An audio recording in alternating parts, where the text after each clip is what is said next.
வீர திருநாவுக்கரசு வணக்கம். வீர திருநாவுக்கரசு, என்டிஏ கூட்டணி ஆட்சி அப்படிங்கிறது ஏடிஎம்கே இண்டிபெண்டா அமைக்கக்கூடிய கவர்மெண்ட்ல இந்த தேர்தலுக்காக அமைக்கப்பட்டிருக்கக்கூடிய கூட்டணியாக என்டிஏவும் உள்ள கவர்மெண்ட்டுக்குள்ள எம்எல்ஏக்களாக இருக்கும் அப்படின்ட்டு அர்த்தமா? இல்ல அதிகாரத்திற்குள்ளும் அமைச்சரவைக்குள்ளும் என்டிஏவினுடைய உறுப்பினர்கள் அங்கம் பெறுவார்கள் அர்த்தமா? ஹானரபிள் மினிஸ்டர் அமித்ஷா பேசி போனதனுடைய அர்த்தம் காங்கிரஸ் சார் பேசும் பொழுது லேட்டஸ்ட் தீர்ப்பு தான் உண்மையான தீர்ப்புனாரு. இன்னைக்கு தமிழகத்துல மெட்ராஸ் ஹைகோர்ட் அதோட மதுரை கிளை ஒரு லேட்டஸ்ட் தீர்ப்பு கொடுத்திருக்கு. திருப்பரங்குன்றம் தீபத்தூண் விஷயத்துல ஒரு முருக பக்தரா, ஒரு இந்துவா, ஒரு தமிழனா அதை மனப்பூர்வமா வரவேற்கிறேன். அங்க திருப்பரங்குன்றம் மலை உச்சியில இருப்பது தீபத்தூண் தான். அதுல தீபம் ஏற்றப்பட வேண்டும். அங்கே அது முருகப்பெருமானுக்கு சொந்தமான இடத்துல தான் இருக்கு. அது தர்காவுக்கு சொந்தமான இடம்னு சொல்றது சிறுபிள்ளைத்தனமானது. தீபத்தூண்ல தீபம் ஏற்றுனா அது பொது அமைதிக்கு குந்தகம் விளைவிக்குன்னு தமிழ்நாடு திமுக அரசாங்கம் சொல்றது அபத்தமானது. அரசியலுக்காக, அரசியல் லாபங்களுக்காக இவ்வளவு கீழ்த்தரமா திமுக அரசாங்கம் போயிடுச்சு. எந்த மாநில அரசாங்கம் அப்படி போயிடக்கூடாதுன்னு சொல்லி மதுரை பெஞ்ச், ஹைகோர்ட்டோட மதுரை பெஞ்ச் சொல்லி இருக்கு. அந்த லேட்டஸ்ட் தீர்ப்பை மனப்பூர்வமா வரவேற்கிறேன். நீதி அரசர்களுக்கு ஒரு முருகப்பத்தனா என்னோட மனமார்ந்த நன்றிகளை தெரிவிச்சுக்கிறேன். அடுத்ததா பாத்தீங்கன்னா இந்த என்டிஏ விஷயத்துல பேசுறீங்க. என்டிஏ ஆட்சி தமிழகத்துல கண்டிப்பா 2026 வரத்தான் போகுது. காங்கிரஸ் கட்சிக்காரங்களோ திமுக காரங்களோ கூட்டணி அரசாங்கத்தை குறித்து இப்ப பேச வேண்டிய அவசியம் இல்லை. ஏன்னா அவங்க ஆட்சிக்கு வர மாட்டாங்க. கருணாநிதி அவர்கள் கூட நமக்கு 1008 கருத்து வேறுபாடு இருந்தாலும் கூட அவரு தமிழகத்துல சிஎம்மா வந்ததுல இருந்து அவரு தொடர்ந்து 2 முறை திமுக ஆட்சிக்கு கொண்டு வந்ததில்லை.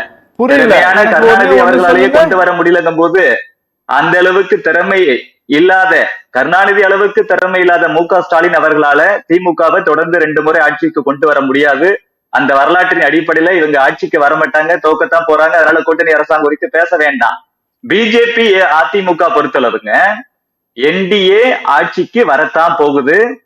அண்ணன் எடப்பாடி பழனிசாமி அவர்கள் தான் தமிழகத்தின் முதலமைச்சராக வரப்போகிறார். இதை தொடர்ந்து நாங்க சொல்லிட்டே இருக்கிறோம். அமித்ஷா அவர்களும் சொல்லியிருக்கிறார். தமிழகத்துல எங்க தலைவர் நயினார் நாகேந்திரன் அவர்களும் சொல்லியிருக்கிறார்.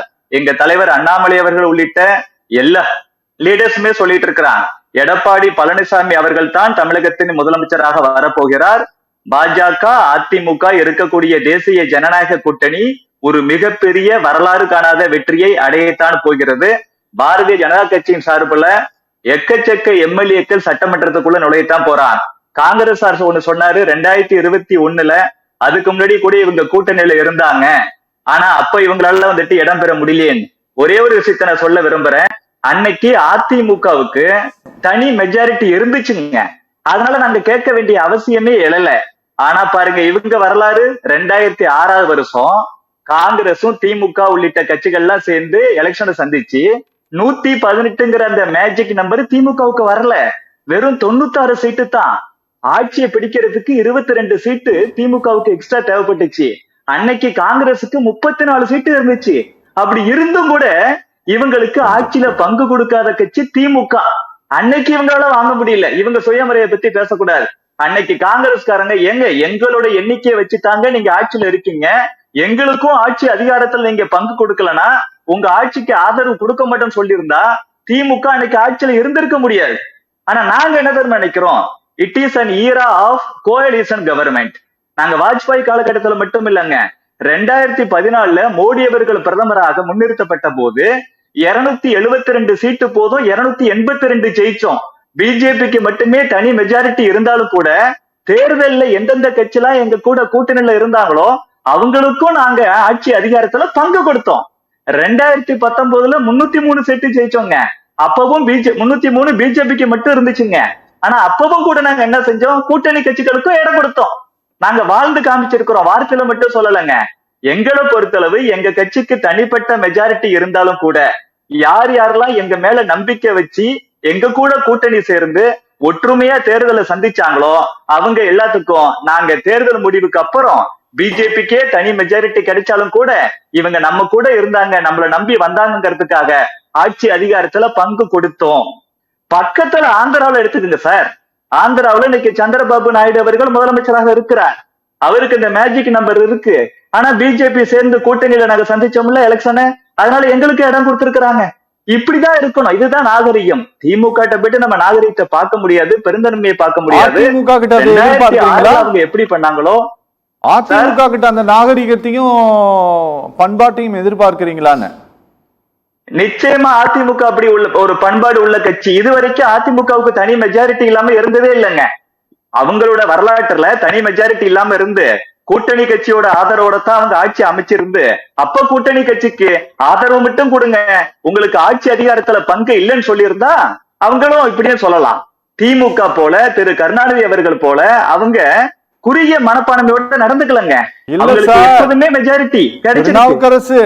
ஆனா இன்னைக்கு இருக்கக்கூடிய தமிழ்நாட்டு அரசியல் களத்தினுடைய நிலவரம், தனித்து ஆட்சி அமைக்கக்கூடிய இடத்தில் எந்த கட்சிகளும் இல்லைன்ட்டு நாங்க சொல்லல, நீங்க தான் திரும்ப திரும்ப சொல்லிட்டு இருக்கிறீங்க, உங்க பார்ட்டி தான் சொல்லிட்டு இருக்கு. அதனால இப்ப நீங்க கூட்டணி கவர்மெண்ட் அமைப்போம், கொல்யூஷன் கவர்மெண்ட் வரும் வரும் வரும் வரும் சொல்வதன் மூலமாக ஆட்சி அதிகாரத்திற்குள் நாங்க கேட்கல அப்படின்னாலும் நீங்களே கொடுக்கணும்ட்டு ஏடிஎம்கேவை இன்சிஸ்ட் பண்றீங்களா? இல்ல நல்லா எங்களுக்கு அதிமுக தனி மெஜாரிட்டி பெற வேண்டும் என்று நாங்க நம்புகிறோம். 2026 சட்டமன்ற தேர்தலில் அதிமுகவுக்கு அந்த சக்தி இருக்கு. ஏன்னா தேசிய ஜனநாயக கூட்டணி, பாஜக அங்கம் வைக்கக்கூடிய தேசிய ஜனநாயக கூட்டணி பலமான கூட்டணி. ஆட்டோமேட்டிக்கா வந்துட்டு அதுல தனி மெஜாரிட்டி அதிமுகங்கிற பெரிய கட்சிக்கு கிடைக்க வாய்ப்பு அதிகமா இருக்கு. அவங்களுக்கு வந்துருச்சுன்னா தனி மெஜாரிட்டிங்கும் போது அவங்க ஆட்சி அமைக்கட்டும். ஓகே, அதுல எங்களுக்கு எந்த பிரச்சனை இல்ல. கண்டிப்பா அப்படிப்பட்ட ஒரு சூழ்நிலை தான் வரப்போகுது. ஆனா திமுக என்பது 2006 நடந்ததை சொல்றேங்க, நடக்காத கற்பனையில எதிர்காலத்துல அப்படி நடக்க போகுதுன்னு சொல்லலங்க. 22 சீட்டு காங்கிரஸோட சப்போர்ட் இருந்ததா தான் இவங்களுக்கு 34 இருந்துச்சு. 22 சீட்டு அவங்களோட சப்போர்ட்டோட தான் இருக்க முடிஞ்சது. ஆனா அவங்க ஆட்சி அதிகாரத்துல பங்கு கொடுக்கல. இப்போ காங்கிரஸ்காரங்களுக்கு என்ன பிரச்சனைனா சார், அவங்களுக்கு இந்த தன்னம்பிக்கை இல்ல. கட்சியில தொண்டர்கள் இருந்தா தானே தன்னம்பிக்கை வரும். தன்னம்பிக்கை இல்லாதால உறுதியா அவங்களால பேச முடியல. யாராச்சும் ஒருத்தர் 2 பேர் அவ்வப்போது ஒரு கோபத்துல பேசினா கூட அது தனிப்பட்ட கருத்து, கட்சியோட கருத்து இல்ல அப்படின்னு பேசி விட்டுறாங்க. இல்லங்க எல்லாருக்கும் ஆட்சியில பங்கு வேணும் அப்படி சொல்ல வேண்டியதானே, ஏன் அப்படி சொல்ல மாட்டேங்கிறாங்க? ஏன்னா அவங்களுக்கு பலம் இல்ல, மக்கள் செல்வாக்கு இல்ல. ஓகேங்க, ஓகே ஓகே.